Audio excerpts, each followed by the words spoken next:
An undefeated boxing champion dies under a truck and wakes up staring at a goddess who coldly offers death or reincarnation. And the moment he chooses rebirth, his life becomes a lie. Instead of a safe beginner village, Choi Hyun-suk crashes straight into the Demon King's headquarters with the strongest fighter standing in front of him. Believing he's facing a tutorial monster, he attacks without hesitation and is crushed instantly, dragged off and thrown into prison. Refusing to break, he shouts for another fight until the Demon King's second-in-command appears. A single sword slam shaking his soul and silencing him with a threat of being stewed alive. Alone in the cell, confusion eats at him as he remembers the goddess promising an easy life. A voice answers him from the next cell. Another hero, then another, until the dungeon erupts with voices revealing over 100 heroes imprisoned here. The truth spills out fast and brutal.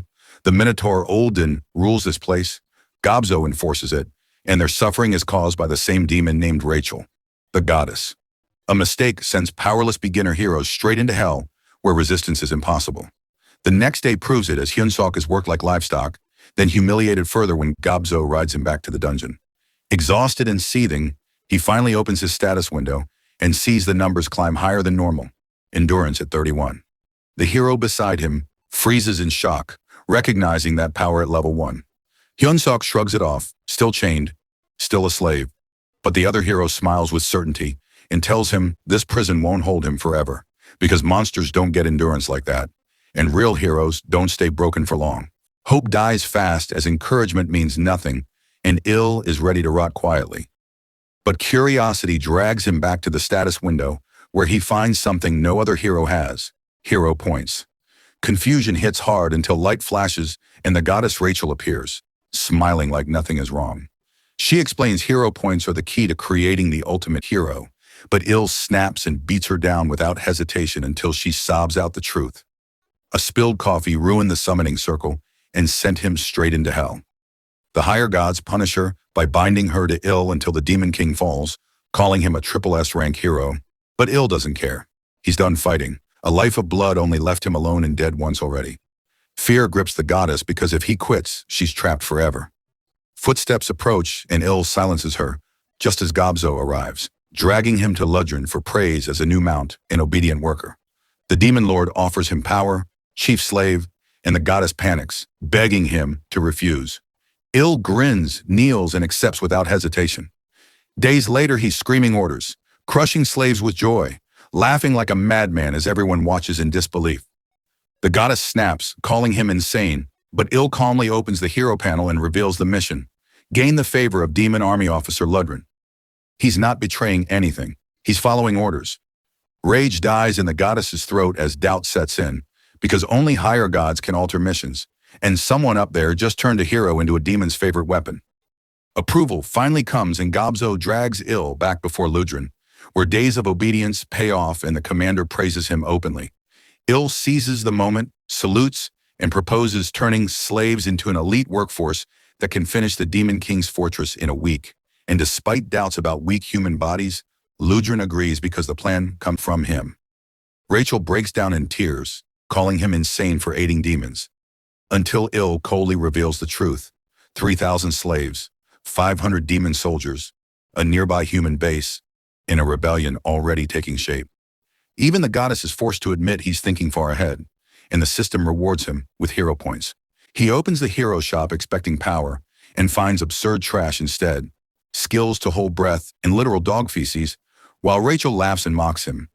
Training begins, slaves chant demon slogans, and Ludrin watches proudly from above, convinced his treasure is loyal. Then panic hits. Gobzo storms in with news the human army is advancing and divisions are falling.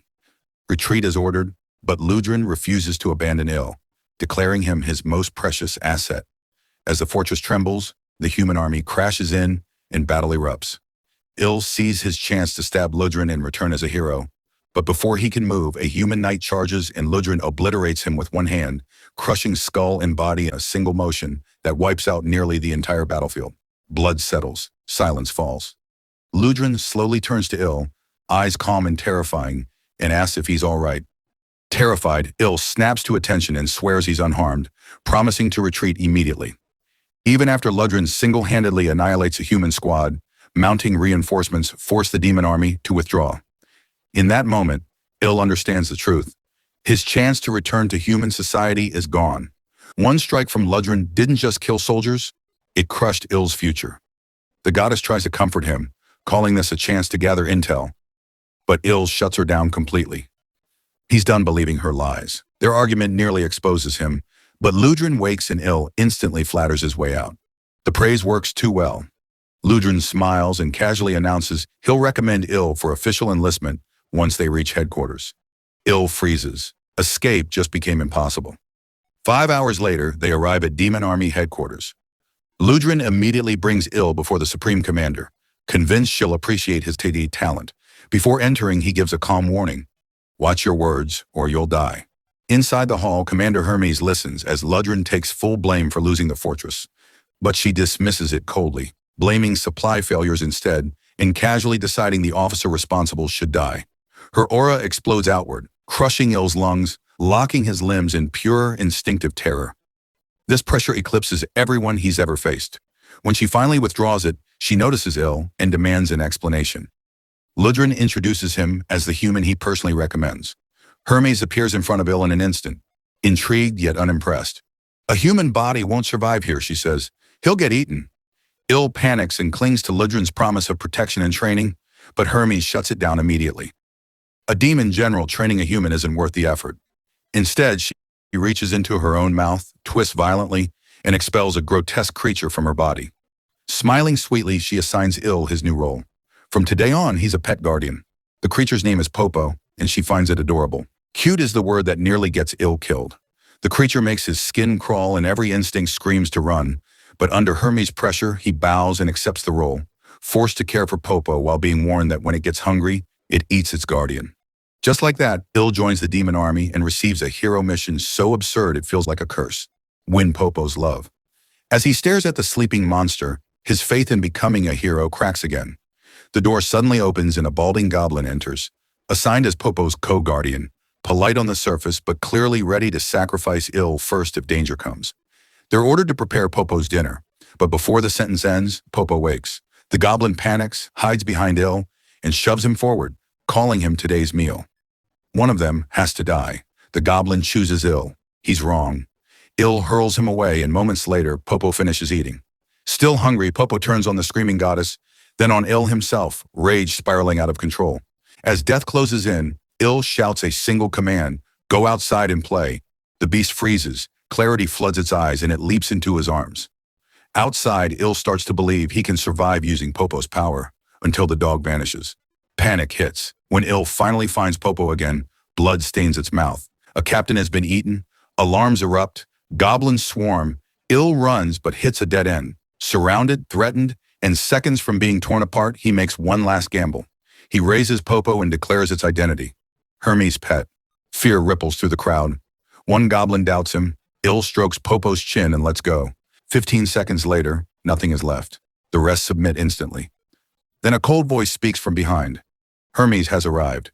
She finds the chaos amusing, drags Il to her office, and after hearing everything, laughs. She praises his cunning, lifts his chin, reminds him this is the demon army, where force decides everything, then asks the question that freezes his blood. Does he want to become a senior officer of the demon army? Il exhales slowly, staring at the carnage around him. The blood-smeared door, the dying goblins, the monstrous hunt, all of it would make most heroes recoil in horror. But Il's mind is already calculating. Experience points, level-ups, shortcuts. He doesn't need glory. He doesn't need to fight with honor. He only needs results. With the goddess Rachel beside him trembling, Il quietly mutters, "Fine, I'll play their game." He steps forward, letting the goblins take the lead in the hunt, throwing only the lightest punches at the monsters. Every creature that falls by his hand counts. Every bit of experience adds to his growing stats. Level 1?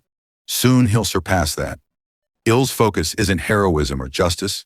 It's survival, strategy, and the cold math of power. Rachel, staring, can't comprehend his logic. You're taking shortcuts, she cries aghast. You can't become a true hero this way? Il just smirks. A hero isn't about being noble. It's about being strong. The countdown has begun. 1 month, 30 days. 30 days to climb from a powerless human to a force that even Hermes, the commander, cannot ignore. And Il has no intention of failing.